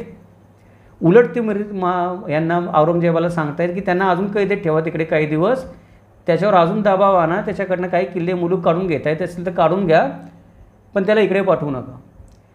त्याच्यानंतर शिवाजी महाराजांना मदत केली नाही ते नाहीत, शिवाजी महाराजांच्या वाट्याला काय आलं हे माहीत असताना पण अजून नेताजी पालकरला कैद करून परत औरंगजेबाकडे पाठवलं दुसरा बळीचा बकरा म्हणून. महाराज सुखरूप आल्यानंतर मगाशी मी म्हटलं तसं एवढं सगळं झाल्यानंतर पण शेवटी महाराज स्वतःच्या बुद्धिमत्तेने, बुद्धिचातुर्याने या सगळ्या गोष्टीतून निष्ठून आल्यानंतर महाराजांना परत भेटून महाराजांची हातमिळवणी केली पाहिजे किंवा महाराजांची क्षमायाचना केली पाहिजे, किंवा एखाद्या माणसाच्या मनामध्ये अपराधबोधाची भावना येते की माझं वचन खोटं पडलं, मी स्वतःला राजपूत म्हणतो, आता महाराजांची क्षमायाचना केली पाहिजे. किंवा औरंगजेबाचा असा अनुभव आल्यानंतर शिवाजी महाराजांचं धाडस, शिवाजी महाराजांचा निश्चय, शिवाजी महाराजांचं व्यक्तिमत्व, शिवाजी महाराजांच्या स्वराज्याची संकल्पना आणि औरंगजेबाचा हा नीच कपटीपणा आयुष्यभर बघितलाच आहे. पण शेवटी स्वतःच्या वचनाला पण काळीमा फासला औरंगजेबाने, मिर्झाराजे जयसिंगांनी महाराजांना दिलं होतं. त्याच्यानंतर महाराजांशी मिळून किंवा महाराजांबरोबर भेटून किंवा महाराजांच्या स्वराज्याच्या कार्यात सामील होऊन पुढे काहीतरी उरलेल्या आयुष्यात तरी पुण्याच्या 2 गोष्टी करायच्या ऐवजी मिर्झाराजे जयसिंग परत उत्तरेकडे चाललेले आहेत बादशाला मुजरा करण्यासाठी. आता हे सगळे निष्कर्ष आणि हे सगळे सारांश काय सांगतात? मिर्झाराजे जयसिंग छत्रपती शिवाजी महाराजांना सामील होते. कोणाची अजून पण तशी भोळी बाबडी भावना असेल तर त्या व्यक्तीने आत्ताच त्यातून बाहेर येण्याची गरज आहे. आपण सर्वांनी इतिहास हा भावनेवर न पाहता इतिहास हा आपण बुद्धीवर पाहिला पाहिजे, सत्याच्या कसोटीवर पाहिला पाहिजे, विवेकाने तर्कशुद्ध दृष्ट्या चिकित्सा करून पाहिला पाहिजे. ह्या सगळ्या गोष्टी तुम्हाला पण सहज शक्य आहेत मित्रांनो. असं नाही की मी सर्वसामान्य माणूस आहे मला कसं कळणार म्हणून. परत एकदा सांगतो की इतिहासकार कसे व्हावे आपली मालिका तुम्ही पहा. कोणतेही ऐतिहासिक कागदपत्र पाहिल्यानंतर त्यातून सत्य कसं उलगडावं त्याची तुम्हाला जाणीव होईल. मला स्वतःला तरी वैयक्तिकरित्या वाटत नाही, हे सगळं विवेचन केल्यानंतर मी जो काही अभ्यास केला पाहिजे, जे काही मला दिसते चित्र डोळ्यासमोर त्याच्यावरून, की मिर्झाराजे जयसिंग शिवाजी महाराजांना सामील होते. उलट जेवढे राजपूत राजे होते त्या सर्व राजपूत राजांनी मोगलांच्या अधिकाराखाली किंवा आज्ञेने मराठ्यांच्या राज्याला नाट लावायचाच प्रयत्न केलेला आहे, बुडवायचाच प्रयत्न केलेला आहे.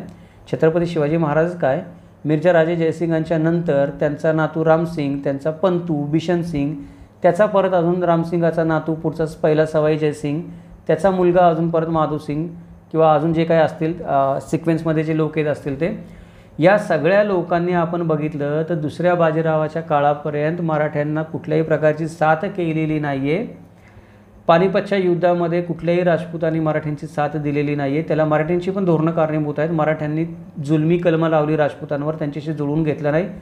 लुटालूट केली, कर त्यांच्याकडनं चुकीच्या पद्धतीनं चौथ वसूल केला वगैरे गोष्टी घडलेल्या आहेत. त्या मराठ्यांच्या धोरणात्मक चुका आहेत.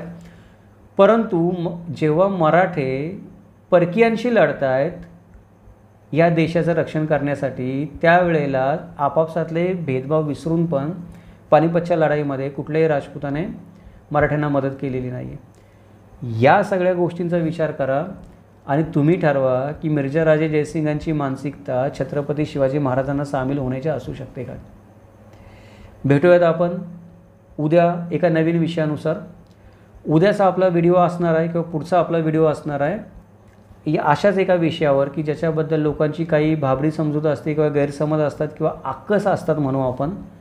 ते म्हणजे पंडित जवाहरलाल नेहरूंनी त्यांच्या डिस्कवरी ऑफ इंडिया या पुस्तकामध्ये शिवाजी महाराजांचा उपमर्द केला का आणि नंतर माफी मागितली का, आणि उपमर्द केला असेल तर का केला, माफी मागितली असेल तर का मागितली, माफी मागितली का नाही मागितली, पुस्तकामध्ये सुधारणा केली काय, आणि आज आपण पंडित जवाहरलाल नेहरूंबद्दल काय भूमिका घ्यायची हे आपल्याला मराठी माणसाला कळत नाही. म्हणजे पंडित जवाहरलाल नेहरूंनी शिवाजी महाराजांची निंदा केली असेल आणि नंतर कदाचित ती चूक सुधारली पण असेल, तर आज आपण पंडित जवाहरलाल नेहरूंबद्दल काय भूमिका ठेवली पाहिजे एक मराठी माणूस म्हणून हे आपल्याला कळत नाही, आपल्याला सांगता येत नाही. त्याच्याबद्दल आपण चर्चा करूयात पुढच्या व्हिडिओमध्ये. नेहमीप्रमाणे हा विषय तुम्हाला कसा वाटला सांगा. अजून काही तुमची शंका असतील, प्रश्न असतील, अजून एखाद्या विषयावर मी व्हिडिओ बनवावा असं तुम्हाला वाटत असेल तर मला नेहमीप्रमाणे कमेंटमध्ये कळवा. मला शक्य असतील ते विषयावर मी व्हिडिओ बनवतोच आहे. आपण सर्व लोक कमेंट करता किंवा सांगता त्या पद्धतीने. आपल्या चॅनेलला सबस्क्राईब करा, नोटिफिकेशन बटन ऑन ठेवा जेणेकरून तुम्हाला नवीन नवीन विषय आणि नवीन नवीन व्हिडिओ त्याची माहिती ऐकायला मिळेल व्हिडिओ अपलोड केल्यानंतर. आज आपण इथेच थांबूयात. मी आपली रजा घेतो. आपण भेटूयात पुढच्या व्हिडिओमध्ये ज्याचा विषय आहे डिस्कवरी ऑफ इंडियामध्ये पंडित जवाहरलाल नेहरूंनी छत्रपती शिवाजी महाराजांचा उपमर्द केला का आणि त्या बदल्यामध्ये आपण महाराष्ट्रीयन लोकांनी आज काय भूमिका घेतली पाहिजे. भेटूयात पुढच्या व्हिडिओमध्ये लवकरच. तोपर्यंत धन्यवाद. जय महाराष्ट्र. जगदंब.